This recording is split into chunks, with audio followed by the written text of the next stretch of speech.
Hey, listeners, it's me, Future Thomas. I'm just here with a quick announcement, something that we've been building up for quite a while at iCast Fireball, but starting in July, that's July 2023, with the drop of our first episode in July on that Wednesday, we are going to be launching our Patreon. Now, this Patreon is something that we've been working for quite a while.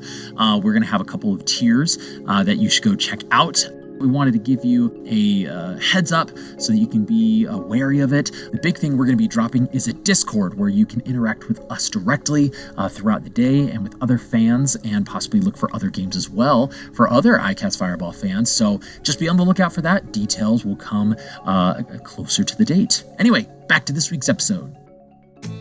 Hello, everybody, and welcome to this week's episode of iCast Fireball, an actual play 5e D&D adventure where we go through the campaign Tyranny of Dragons!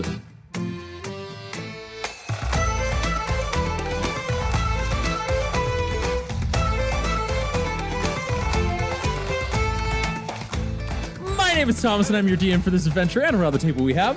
Malamara. Lance Thalen. And Fleeple. I'm coming in hot because last time on iCast Fireball, we had crazy shenanigans happening.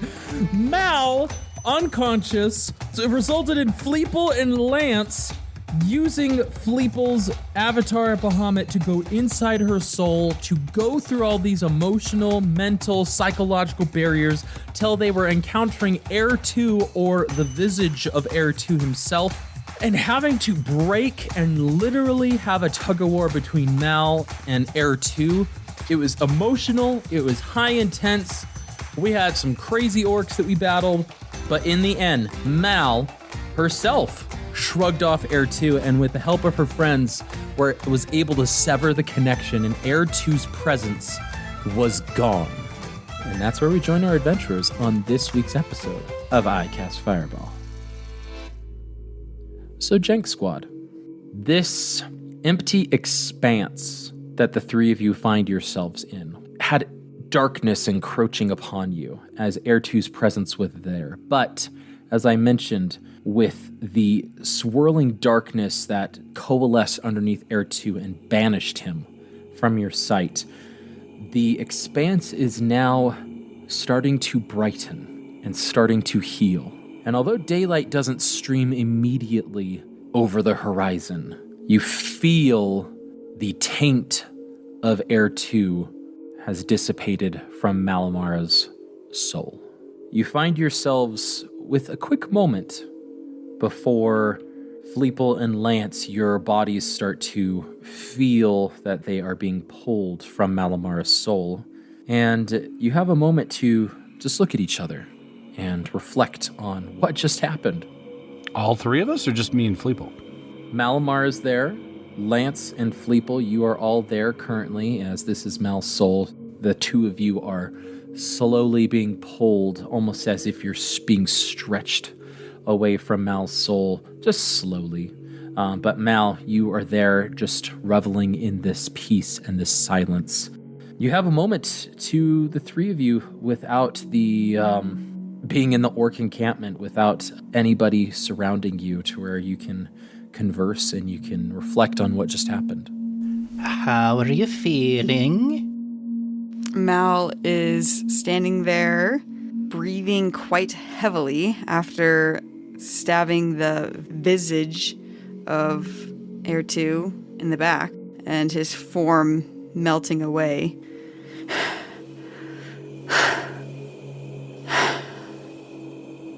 And she doesn't know what to say. You just see her processing as she's watching the wisps of Heir 2 slowly fade away. Things are gonna change, it seems. But I'd imagine for the better, hopefully. At least, I'll be here to do as much as I can to make sure it's for the better. I can't make any guarantees for Lance Thalen, but I'll be here at least. Lance will just kind of, same thing that Mal was doing, just very much heavy breathing, like, holy crap, we just did that kind of thing. And as soon as he kind of realizes the change, the sun, the clearing of the darkness, and then just seeing kind of Malamara there, Lance will just walk up and very uncharacteristically just give Malamara the biggest hug that possibly no one thought him capable of giving. Including Malamara, which takes her off guard. And so she's stunned for a second, and then she leans into it and hugs him tightly back. And Fleeple's just flabbergasted because he looks so unclammy right now. Well, we're not in real life. It's the psyche. This is Malamara's idealized vision. Yeah, this is like, Lance. Lance has gotten a good skincare routine going. He's doing okay. He's yeah, and Lance Thanen will just be like, kind of like after this embrace for probably like a good 10, 15, 20 seconds, just kind of like back up, holding her by the shoulders and just be like, okay, are you good? Are you good? How are you doing? Mal can't quite meet Lance's eyes, so she's staring down at the ground kind of between her feet. And the shine off of Fleeple's Bahamut avatar shining on them, she just quietly says, "The orcs didn't destroy my village. It was Ertu. He killed them. He killed them all." And she takes a step back from Lance out of his reach, and as she does so, she draws that sword from under her cloak and stabs it in the ice between her and Lance. She says, "He killed them with this sword, and then he gave it to me. Ertu is a demon of chaos." And she finally meets Lance's eyes.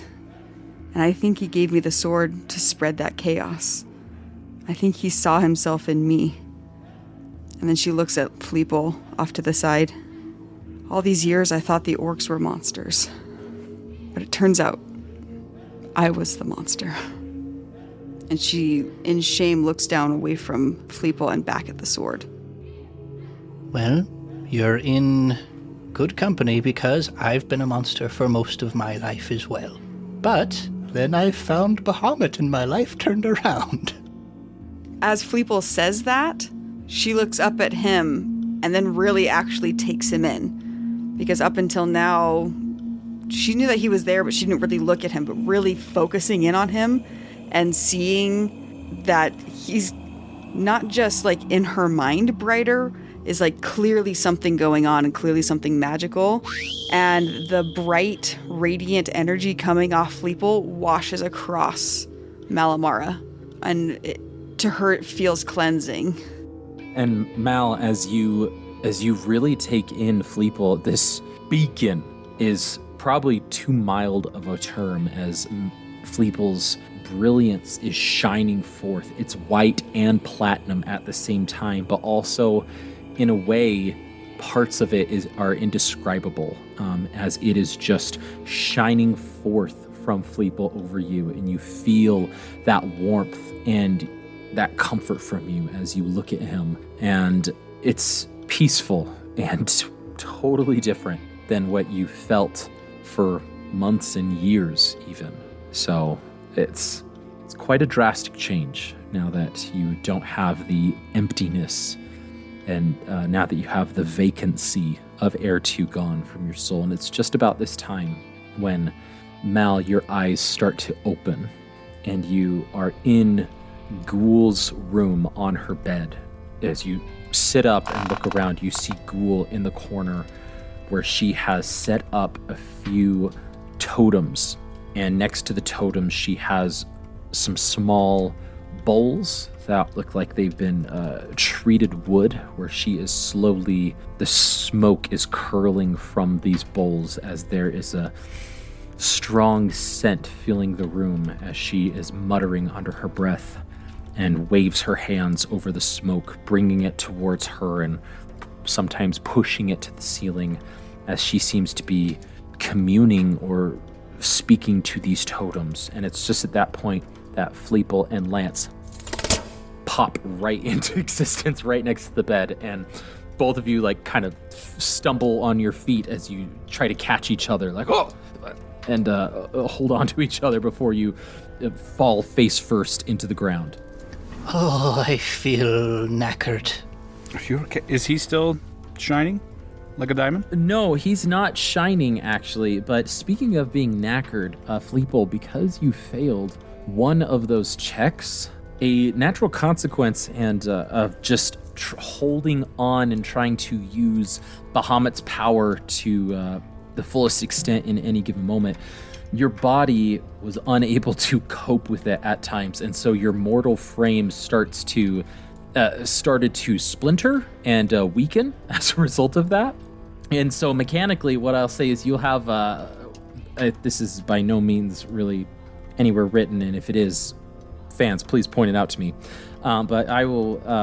I'm calling it you have the condition of being weakened, quote unquote. And how I'm defining that is your strength score is going to be decreased by 2. Oh boy, my strength score that I've been using so much.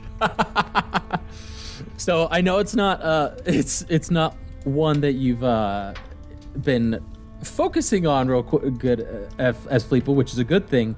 But your body was just so racked with this that it's more than fatigued. It has been permanently changed to a degree.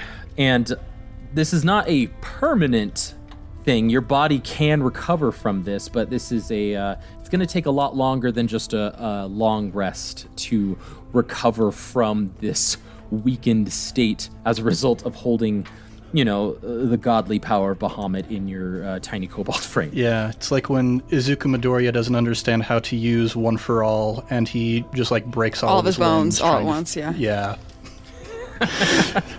Yeah, any of our listeners who get that, we love you, because Jacob and Thomas definitely don't. Well, yeah, my strength is currently 6. That is a -2. Oh my god. Wow. Oh my gosh. You did break all your bones. This is an interesting situation. Your constitution is 19, and Yeah. your strength is 9 or 6. I feel like I'm exactly the same age I was when we started this campaign. You're like, I feel pretty good, like my stamina's good, but if you try to pick anything up, you're like, oh wow, oh gosh. Bahamut giveth and man. Bahamut taketh away. Yes, oh boy. But for what he gave, I think this is a pretty decent trade-off. Being able to enter your brain's soul and save her from a demonic presence, Mm-hmm. That's Fleeple. So, Ghoul looks over at the three of you and goes, I'm relieved to see you return, sister, and you as well. as she looks to both you, Fleeple, and Lance. Are all of you well? I've been weller, but on the weller whole... man. Yes, I've been a weller man once in my previous life. But on the whole, I think we're doing better than we have in a long, long time. She goes over to you, Malamara, and she kneels as you are sort of propped yourself up on your elbows. And her hand cups your forehead, almost like she's checking your temperature, but also making sure you're okay. And she goes, You, Malamara, how are you feeling? as she stares deeply into your eyes, piercingly, trying to interpret, gauge your reaction, just trying to really see through into you. Malamara's first reaction, her gut instinct is to smack the orc's hand away. And as her hand comes up to do that, the feelings and memories and everything that comes flooding back of what she's just learned about Ertu's betrayal, and that the blame that she's had for these orcs was actually fueled by Ertu. She stops her hand, but she does softly grab her wrist and pull it away. I'm fine, thank you. And she tries to stand up and get away kind of from this prone position. Mm-hmm. Yeah. It's half your movement to move from prone to a standing position. As you go to stand, she's still kneeling and is almost almost eye level. And she just kind of looks up at you, and as she sees you standing and sort of you collecting yourself, she walks over to the corner of the room where your sword has been propped up against the wall. And she grabs it And she slowly brings it towards you. I know the pain and the destruction this has wrought, but unless you say so, And she holds it out for you. this, I believe, is yours. Malamar reaches her hand out and grabs the sword. Before you can pull it out of her hands, as you're gripping onto it and you go to pull, she holds onto it, causing you to look her in your eyes, and she stares at you. This is yours. And then she lets go and allows you to pull away. As Mal is thinking about the words that she just said, she instinctively pulls the sword out and tries to put it into the scabbard on her back, and you actually see her strength almost give out. Like the weapon is so much heavier than she's used to, and it clangs into the ground, and you see Mal actually struggle a little bit to resheath it, as if some of that strength she has gotten from the past is gone. Mal, as you go to put it and sheath it away, you expect all ties of Air 2 to be cut. And Air 2 gave you this connection to the sword, gave you extra power. But as you sheath it, or about to sheath it, you cock your head, you pull the sword out and you look at it, and you realize the power is still there. For lack of a better term, the +3 magic status is still there. And you cock your head and you're like, that's odd. Didn't Air 2 give you that power? Wasn't he the one to give you this magic? But then it clicks in your brain that Air 2 didn't give you that power. Air 2 was holding back that power when he first gave you that sword. And that this seems to be the innate abilities of the sword itself. And that is just another gift of Air 2, so to quote unquote, to feel like he was giving you this extra boon, to this extra strength, when really he was holding it back the whole time. And frustratedly, you put it back and sheath it behind you in its normal scabbard. I lean over to Fleeple. I go, I mean, she said it was hers, but technically it's like an otherworldly beings that we really got to get back to We're them. definitely at some point going to have to reach out to, what was his name? It was like, I've got it in my notes somewhere. Give me just a second. Fleeple pulls out his satchel and it's just library, like the old school library indexing. Yes, Vidonuk. Yes, we're going to need to reach out to him at some point, except I don't actually... We kind of settled on the fact that we don't really know how to just reach out to him, I think. We can't, but they're going to show up eventually, and we kind of have to convince Malamara that that sword is not hers, even though it is hers, even though it was Yes, hers. we'll have to be prepared for that eventuality, yes. It's going to stink. I think that's a future episode. As you're looking into each of your satchels, looking over your notes like a Rolodex, Mal, you look into your satchel and just instinctively to, just check on things, and you realize that there's a hole at the bottom of your satchel in the main pocket area. And most of your belongings are in there, but it seems that although Air 2 is grabbing just in your mind, or rather your soul, the Demonomicon is missing from your satchel. No! I wonder where it could be. So, as the three of you take stock where you're at, what's going on around you, you are not in any immediate danger right now. Still, quote-unquote, honored guests of this clan, however, as you are not able to leave necessarily. But Ghoul gives each of you some time to think, to kind of connect with each other, to just have a hot meal. And Mal, she actually lets you and your party stay in these quarters just freely as you have gone through a ordeal. And as she recognizes you needing to recover, not for the night, but for the evening. And she comes in occasionally to grab some pouch. She comes in occasionally to grab a staff. For the most part, she leaves the three of you alone. And you're able to all recover from this instance of delving deep into Malamar's psyche and your encounter with Air 2.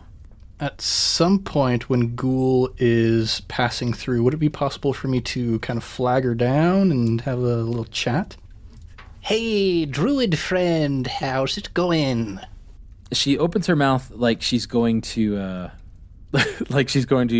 sort of like have this like long introduction, but she just goes, It goes all right. Ah, yes. What's it like being unwillingly subjugated by a terrible dragon? As you say that, her hand, which is reaching towards a pouch, just stops midair, and her head slowly turns to you, Fleeple, as you just brazenly Fleeple. point out their situation. And she goes, There's not much that sneaks by you, my brother. Yes, my strength is terrible, but my wisdom is pretty darn good. Now, if you just maybe, theoretically, if you know anything about this dragon, maybe any weak points in its defenses, maybe any areas that it's not, particularly expecting for a scrappy group of folks to come up and, maybe free your people from underneath its terrible claw. If anything like that exists, She stares at you for a good 15 seconds silently as you're like, just hangs in the air. And Mal, your spoon is like halfway to your mouth. And Lance, you're just staring as you were like rubbing your hands together. Just, there's no movement in this room except for Fleeple rocking back and forth on his heels. And after the silent 15 seconds, Ghoul slowly puts down the bag that she was picking up, puts down her staff, and she sits on the ground. And previously I mentioned that she moves very deliberately, and everything she does is deliberate. And she stares at you, Fleeple. And as she's sitting cross-legged, she raises both of her hands towards you with her palms up, sort of like gesturing to you to come close. And I lean in, hoping that I haven't misread the situation terribly. Do you offer your hands to her? Yes. As you offer your hands, she gently pulls your claws towards her for inspection, and she looks them over, and she's studying them. At times she's feeling your claws, and she's sort of like tracing some of the scales, some of them that have been chipped off and broken off due to just years and years of exploration. One of your claws being chipped due to an unfortunate accident from your youth. And as she is sort of reading your history in your palms, your claws and palms, she, still looking at your hands. You say you wish to free my tribe from the oppressive dragon that resides here. She looks up at you. And who's to say that we are oppressed? Well, I just kind of floated it out there, and you said that not much gets by me, so I'm not the one who said it. I should have expected a brother who follows the path to be just as astute as myself. And she sort of chuckles to herself. I appreciate your candor, and I believe we can talk and discuss this. Like right now, or like later? After dinner? I've got all the time in the world. I'm a prisoner on an iceberg at the moment. It sounds like a metaphor. Your friend speaks truth. As she raises her voice to all three of you. We are captive. We have some freedom to explore, to move, and to prosper in the sea of moving ice. But as I shared with Malamara, as she nods towards you, we fled our true homeland as a monster ravaged the lands and destroyed the Ghelfi tribe. As we fled one monster, we were encountered with another, as the dragon, Arethator, discovered us amongst the moving ice. And as we battled for survival, he offered us a choice to live and survive. If we would come and act as sentries to his lair. Now, Arethator has many lairs, and this one, Yavagaton, is just but one of his many. So, after what you could call a negotiation, discovering that he was only here for a time of the seasons, I found it better for us to survive, having just escaped a monster that would have meant sure death, to be imprisoned briefly, or imprisoned for part of the years, by one who is granting us safety. I realize now that I made a mistake, for we, As she looks at you, Malamara, are not meant to be in captivity, no matter how loose the chains may be. Those chains will grow and grow over the days.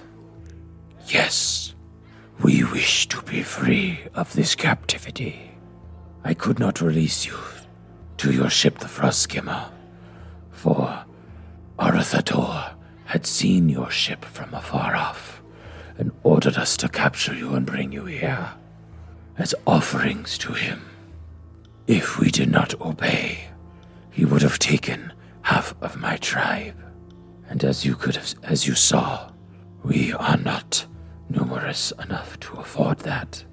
So, you are to be offered, or rather, part of the crew is to be offered as tribute. Well, if you ask me, I think this sounds like the beginning of a beautiful scheme. You see, we are no strangers to straight-up murdering dragons. So, if we are to be offered up as tributes to this dragon, perhaps all that need happen would be, oh dear, my claws were not actually tied together with a real knot, but with a fake knot. Oh, what's that? I can break out of my bonds and cast a mighty moonbeam upon this beast? Oh dear, how did that happen? she shakes her head slowly as she closes her eyes. My tribe is not permitted to enter Arathator's lair. Any tribute we offer, we are to present them at the beginning of the lair, and if they survive the dangers leading to the dragon, or try to escape, he is to hunt them. Oh, so we're not even going to be tied up or anything. We just get to go in there and have a ball with it. That is correct. I cannot take you to him directly, as me or any of my tribe would be destroyed upon sight. That's bad. We don't want that. I agree. I'm afraid I could only forewarn you for the dangers that I know of, which, regrettably, I do not know of all the dangers, or even many of them, that are fraught in his domain. And she says this as she stares down. Have sent scouts in the past so that we could present ourselves as is the full strength of our clan to defeat or drive out Arathator. But none of them have returned. I regret that I cannot be of more help than the limited knowledge that I have. But if you are already set forth on this path, perhaps we can aid you in some small way, which could be the least that we could do. Well, if you have something that you can offer, then I'd be happy to hear what it is, but I don't want to make you do anything that is going to put your people in any more danger than you've already been in. Kind of going along with what Fleeple said, Lance Thanon will add to the conversation. I mean, information would be very helpful. We understand you not wanting to sacrifice any more of your clan in this endeavor, but to be fair, we're going to give this beast all that we can, and in the event that we might lose, I think it would be pretty obvious for the beast that we were sent not just as a meal or tribute, but as something to defeat you. With that in mind, I think it would be best that not just information that can be given we will accept, but also anything to aid us in this journey. Items, I mean, just to be blunt, we're your best shot here. And if we fail, it's going to be coming for you. She slowly nods her head. And go ahead and roll a persuasion check. She's already going to aid you. Son of a... She's already going to be assisting you. But perhaps this argument she may be willing to give you more than what she thought was possible, or that she was initially going to be granting you. Do I have this sport? If I have time to give him this sport. Can I have the sport, Thomas? Yes, we can say that you have the sports. Yay. Because I'm a cool DM. You are you are.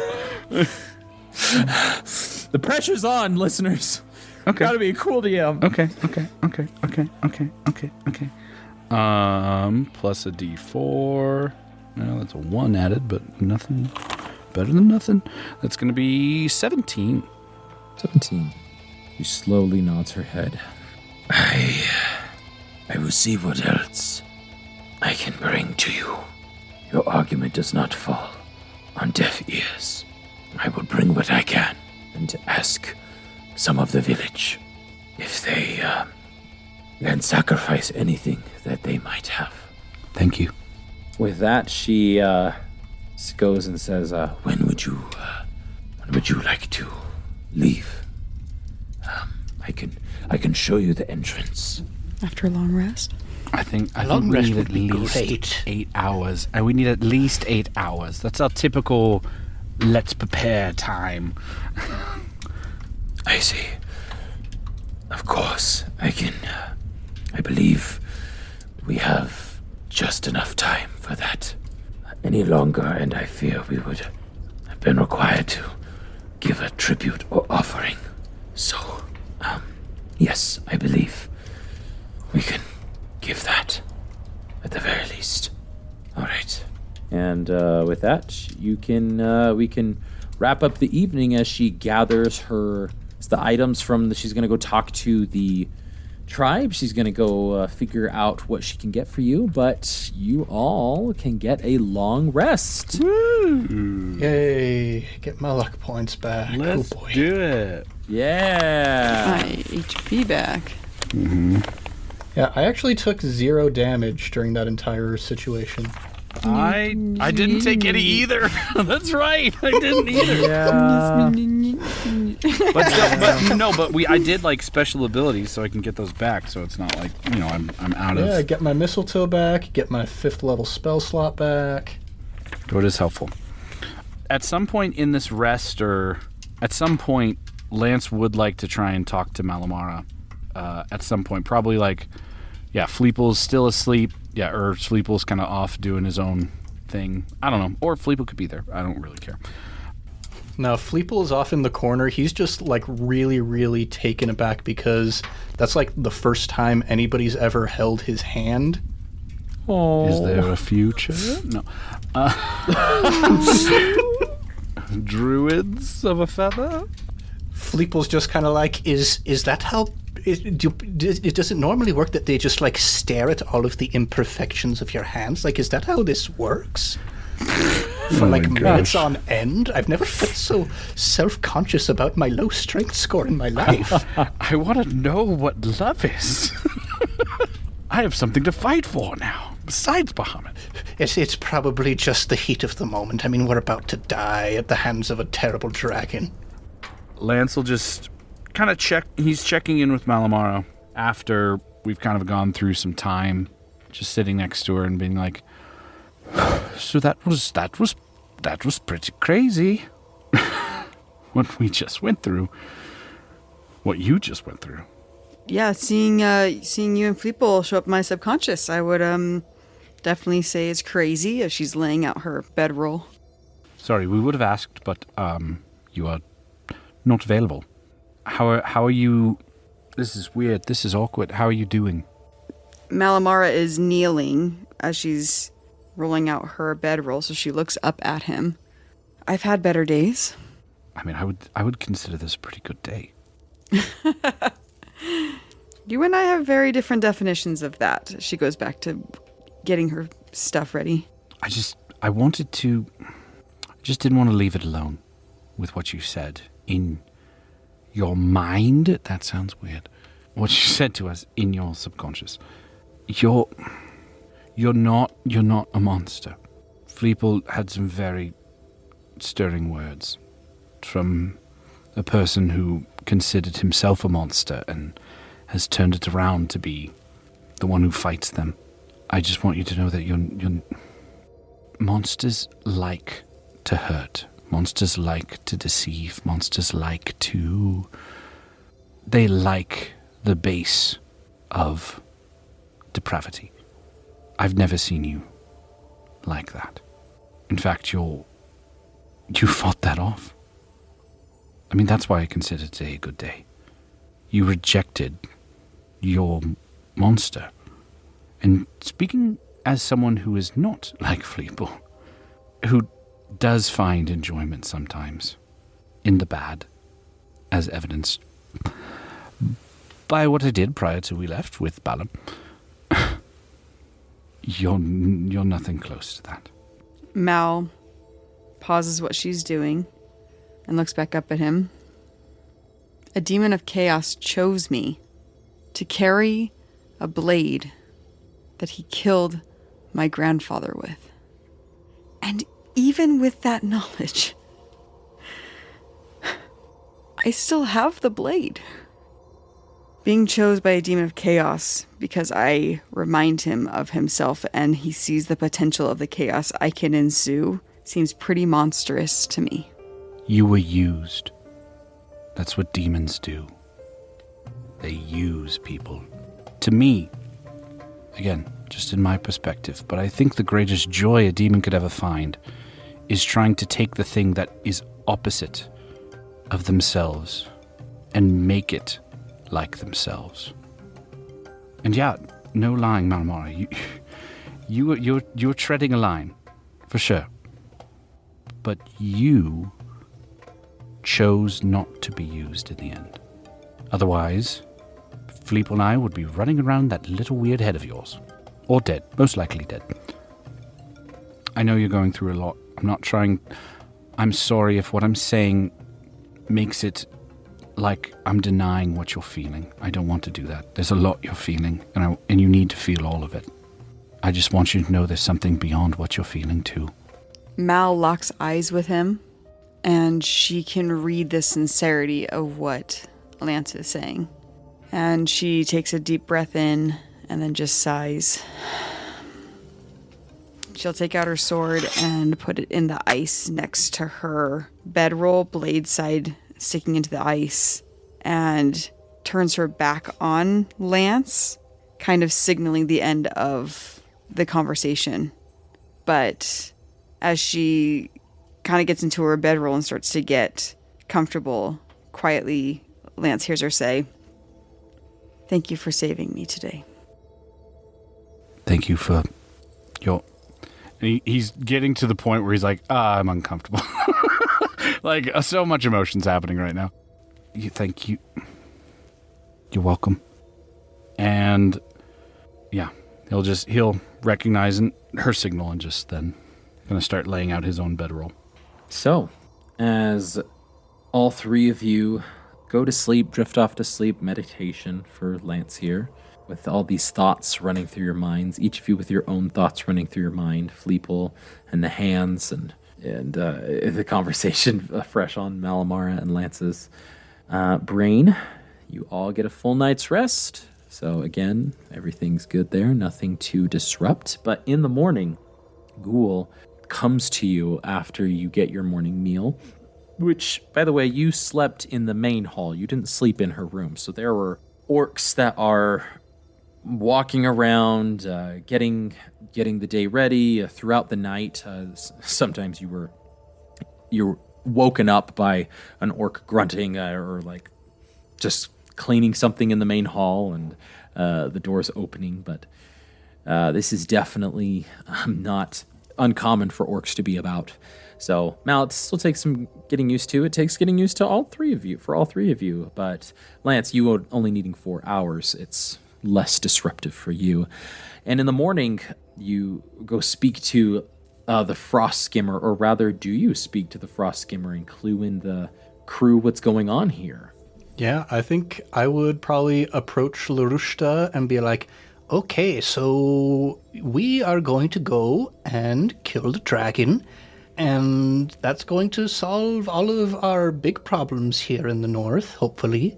His half-eaten face from frostbite just stares back at you. Like that full 15 seconds yet again of just silence, just slow nods of the head. Right, yeah. Kill a dragon. Okay. I mean, we've done it before. Don't look so surprised. You've done it before. As he raises his eyebrows, you've done it before. Yes, but officially on the record, no, we did not kill a dragon. So some Black Ops type stuff. Give him a very slow wink. Gotcha. He goes, all right, well, I guess we'll just be at the mercy here. Honored guests, so to speak, of the tribe here, while my ship is it's at the top of this iceberg, and it just starts grumbling. Well, I mean, Ghoul and her friends, their hearts are in the right place, but, sometimes when you're subjugated by a terrible master who makes you do terrible things, then, it's just a bad time. I think if you took the time to just kind of chat with Ghoul and her people, you'd probably find you have more similarities than you realized. I'm telling you to make some friends, LaRouche, to goodness. Well, you just go kill that dragon, all right? And we can get out of here as quick as we can. Hey, we've got the easy job. You're trying to make friends as an adult, so have fun with that. Kill a dragon, make friends as an adult. Definitely making friends as an adult is much harder than killing a dragon. Oh my gosh. Oh, so good. Well, as you start to, after you talk, I just imagine Fleet being like, goodness gracious, all right, fine, and just walking away. As Ghoul comes to each of you with a pack, and she comes to each of you and she goes, What I was able to bring and offer from the tribe. and there are 3 jars that have like this like tanned leather on top, and there's sort of like this rubber band holding the tanned leather on top of the jar. And you peel it back and you smell, and it's something awful that's wafting off of it, the smell from the jar, but it seems to be this cream that it's got like a cream-like consistency. And Fleeple, you just put your finger in there and sort of like rub it between your fingers, and there's like a cut on your finger, and it starts to heal as it like comes across the cut. And this I'm borrowing. Oh, it's from a Dungeon Masters Guild. Sorry, that's what I should say. The Dungeon Masters Guild. It's called Keogtum's Ointment, but I'm just going to call it Keotum. There you go. I'm going to call it Orc Ointment. Oh, nice. For our purposes here. But it basically has 4 doses in it, and you can rub it on your body. You can ingest this cream, and it will heal you 2d8 plus 2 hit points. Wow. It can also instead be used to heal poison or a disease. So you can use an action to do that and help regain some hit points there. So we each get 1, because there's 3 Yes, you each get 1, and each of them have 4 doses in it. Gotcha. I was really hoping it would be potions of cold resistance, but you take what you can get. I think it's hilarious that it's like, like, give us anything you can. They're like, come on, give me your cream, guys. Okay, here's my cream. Yeah, they're this orc tribe are fresh out of potions, unfortunately. Yeah, but Ghoul does go to you, Malamara, and she in the satchel. There's also this ball that's wrapped up, and she gives it to you as she unwraps it, and it's not large and it's not big, but she goes, If you find you need some extra help, or if you feel this would help you, she unveils this purple orb. we were able to hold on to this and not give it in tribute. And for your sake, this is a pearl of power. Pull of power. Which a pearl of power does require attunement, but you could regain one expended spell slot as you use it from an action once per day from this pearl of power. So if the expended spell slot is 4th level or higher, the new slot is automatically a 3rd level. But yes, it could give you back one spell slot. It has to be attuned by a spellcaster. Fabulous. Mal currently has an Ioun Stone and the Rod of the Pact Keeper. We get 3, right? You get 3 attunements, Perfect. so this So- could be your 3rd. She will put that into her bag. And since her bag is attached to me, I'm going to call that attuning to the Pearl of Power. Attune to the pearl of power. Lastly, she turns to you, Lance, and goes, I don't have much I can share with you, unfortunately, for I do not feel that you are a wielder of magic or a spellcaster by nature. Are there any weapons we can impart to you that, although they may be mundane, something you wish that could aid you? So is there any mundane weapons that this tribe might have that you feel, Jacob, that Lance could benefit from? Fortunately, they're not the roguey people, so they don't have a ton in that department. But The only thing I could think that could be helpful is, I mean, this is just out of left field here. Nets, large as you can. Nets, possibly to infringe on, if we can place them right, on this dragon's ability to use its wings. We can offer you nets. I don't think you can take dozens, for I fear that would encumber you. But Just enough to inhibit the movement, I guess. we can each give you. and she produces 2 finely wrapped nets for each of you if you wish. I mean, they would be most of their nets, and they'd be in bundles. But if you are looking for a lot of them, that is something she could offer me. And goes, This is probably as much as you can carry, and as much as we could spare, for we still need them. The ones that we need for our fishing. Thank you. Well, yeah, we can always give it a try. and with that, she turns to Fleeple and she says, lastly, And thanks to your friend, and everything that. and she doesn't finish her sentence. She just sort of stares at you and just nods her head, and she reaches behind her back and she grabs her staff. And as she grabs her staff, she offers it to you, Fleeple. If you can find use of this, you have your friend to thank, as I realize we are going all in on you 3. And she offers you a staff of the woodlands, Fleeple. Got Pearl of Power, Staff of the Woodlands, and fishing nets. Seriously. So Staff of the Woodland does require attunement, but it can only be attuned by a druid. Yeah. Okay, so looking at this, I am going to unattune my moonsicle and attune to the staff because it gives me a +2 to my spell attack rolls Yes, Oh. it does. instead of just a +1. And you can use it as a quarterstaff and do a +2 to your attack and damage rolls if you attack with it.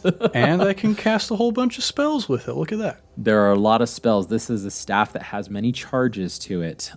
So you can cast a lot of spells with these charges, depending on what you would like. And, not really relevant here, but you can have it grow to become a tree. So, there you go. Just some fun little stuff there. She goes, Thank you to your friend. As she looks to Lance. I fear this would be better spent with you. Well, don't you worry. I'll make sure you get it back in one piece. And with that, the three of you looking towards not only Ghoul, but at this point there is a crowd of orcs in the main room as they all look to you, as word has spread that the three of you are taking on Arithator, who they are imprisoned to. And almost in unison, each of the orcs raise their fists across their chest and solemnly look to the three of you. And that is where we're going to end this week's episode of I Cast Fireball.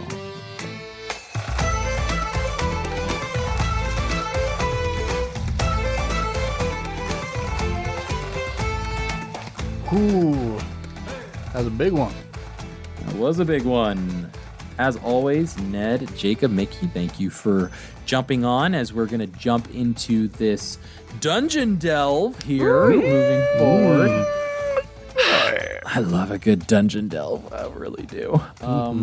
And listeners, especially thanks to you for joining us on this, again, RP heavy / kind of shopping, but no shopping episode with no shops. Getting ready for this dungeon delve into the iceberg. If you like what you're hearing, if you just want to shout us out, feel free to leave us a 5-star review on the podcatcher of your choice, where we will shout you out.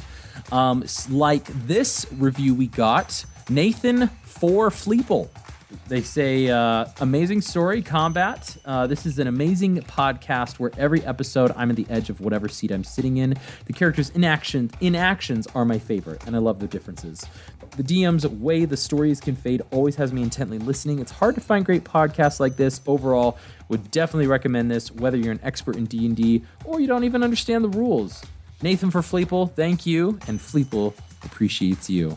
And if you want to send something a little bit longer, shoot us an email at icastfireball2020 like Super Normal ACC did. They shot us a really long email. Loved reading their email about how they just barely started listening to iCast Fireball. So if you just started listening, this is going to be a while before you get to this shout out. But hey, we appreciate you reaching out. And they say, before I began listening, Tyranny of Dragons was an adventure almost in the very back of my mind.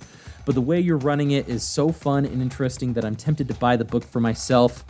I would highly recommend it. It's Dungeons and Dragons. There's a lot of dragons in this book. I'm all fan for dragons, and I like introducing this adventure to people because it is one that people tend to skim over because you have more flashier adventures like Tomb of Annihilation or Dungeon of the Mad Mage or things like that. So really glad that you're digging that. The only other thing I wanted to shout out from this was I'm a total fan. Lance is even my favorite member, even going so far as to inspire me to get off my prejudices and play a rogue already. Go do those roguey things, and don't forget your roguey dice when you do so. But thanks for the shout out. Thanks for reaching out to us. And here's your shout out.